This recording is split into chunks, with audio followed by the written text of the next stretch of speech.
welcome Janos Thank you. to a short little interview with you as Link's alumni and Chief Creative Officer in Square Enix. You used to be CEO of IO Interactive, Correct. which is a couple of years ago, and many years ago you invented a lot of games in a garage, but now the gaming industry is really beyond garaging. So what has happened to the industry and where is it now? So it wasn't actually a garage, so it was a small office, to be more precise, and it was a startup, as many startups you see today. And we did exactly what many small companies doing today. I think their position to succeed is significantly better than ours at the time. We succeeded because there was undeniably a lot of talent behind the startup. So obviously I didn't invent a lot of games. I worked with a lot of guys inventing together. So it's always been a, how to say, multitasking for a lot of people. Exactly, very bright, very entrepreneurial people. It is. It's entertainment. So you might say games are not art, but they're very artistic, right? So you have a lot of artistic efforts to make it entertaining. You have a lot of programming skills behind to express yourself in a digital manner. So, and what happened to the business is exactly the digital. So it's the increasing amount and ability to compute very complex, how to say, functions and very complex content. Lots of data. And a lot of new ways to express it. So you have mobile phones, you have tablets, you have all type of interactive screens.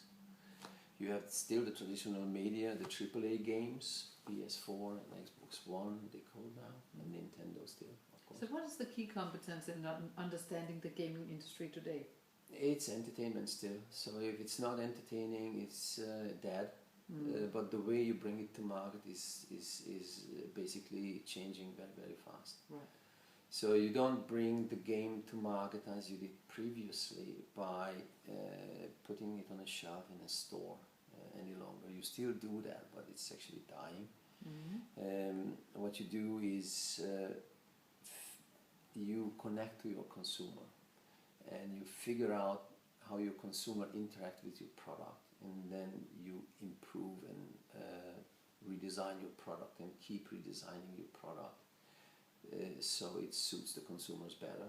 It's more entertaining. It's very close to the front end, right? It's you develop the product between the product and the consumer himself. Yes. So you don't only develop the product between the product and your own ideas about the product. So you have to observe how people interact and how people interact with each other. So it's getting more social. It's getting very viral. It's getting close to free to play. So the price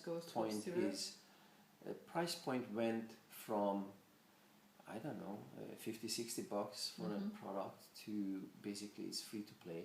Exactly. But if you like it and you want to progress faster, you buy boosters or extra lives or whatever you buy for yourself, or you buy gifts for your friends, or you buy vanity items that makes you look better. All right. So that's the business. It's not only, but it's a big chunk of it, and you have to drive your product to the market, even though it's a brilliant product. It's not granted success unless it goes viral, and it's rarely it goes viral on its own account.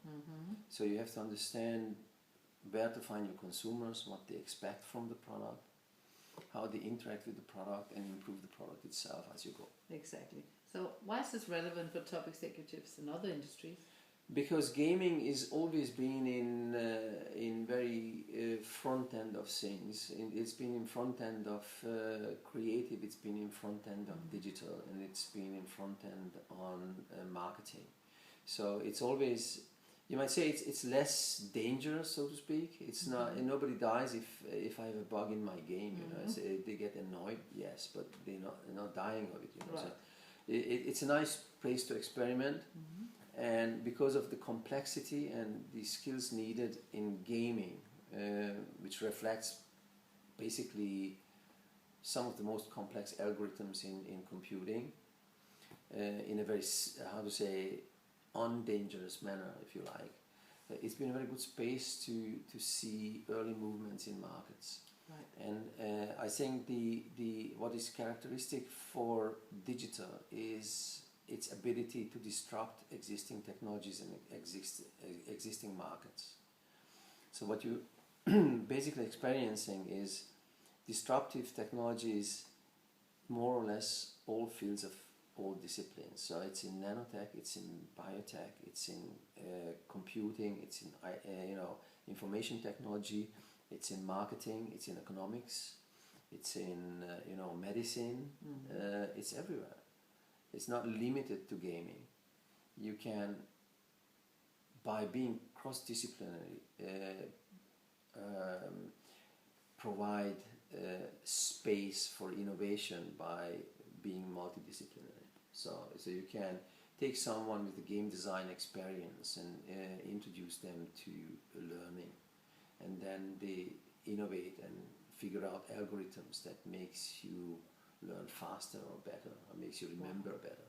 You might use these technologies in Alzheimer research, you might use these technologies in other fields of discipline, you might use some of the algorithms in biotech, even though they're coming from AI research in computing. So there's a lot of cross-disciplinary moves you can make as a CEO for any corporation, and you should.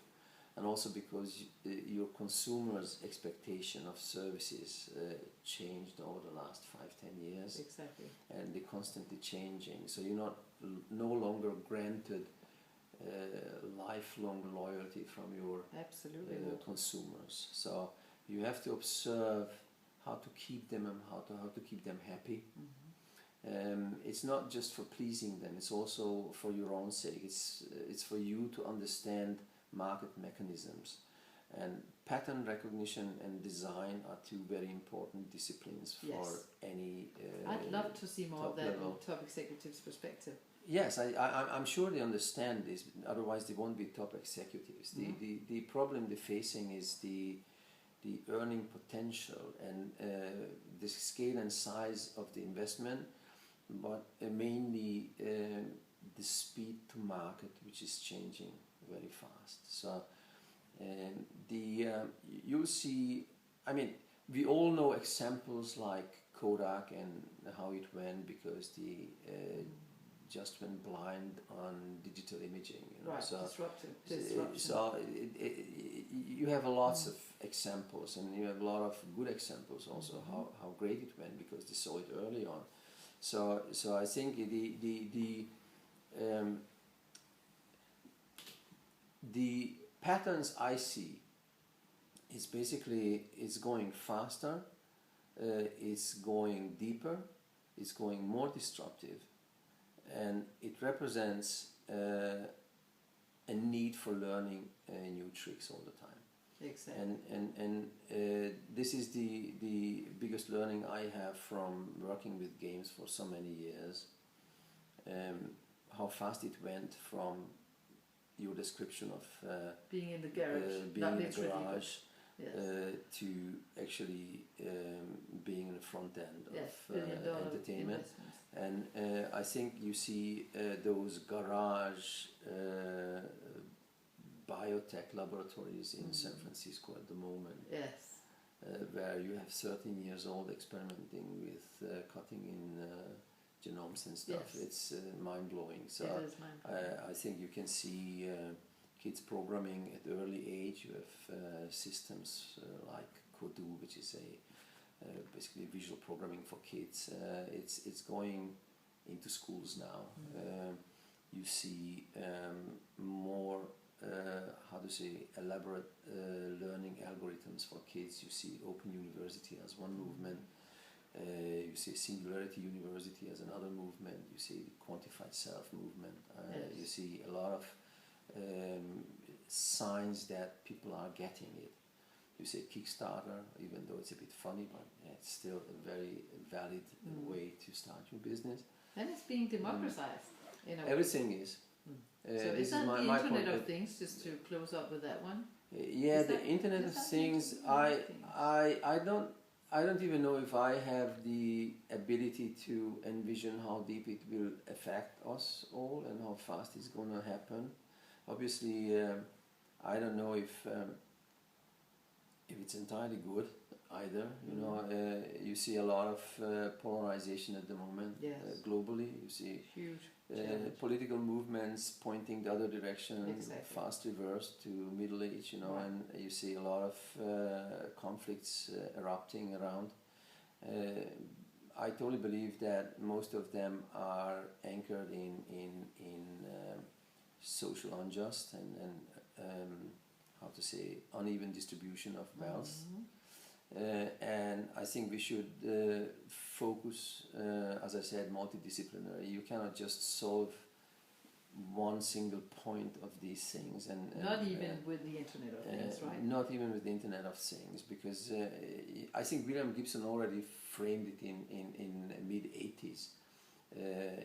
He talked about the gaming and computing as the golden ghetto, and he talked about the post-humans and the real humans still living on an agricultural planet, you know, and fishing in the waters, Yes. and you know, cultivating the earth. And then you have the other end, you know, upgrading their biomechanics and shit. You know, it's gonna be a very, very interesting scenario to watch for the years to come, and we cannot do it unless we work together. But let's watch it together. Thanks very much, Janos, You're so for welcome. being with us.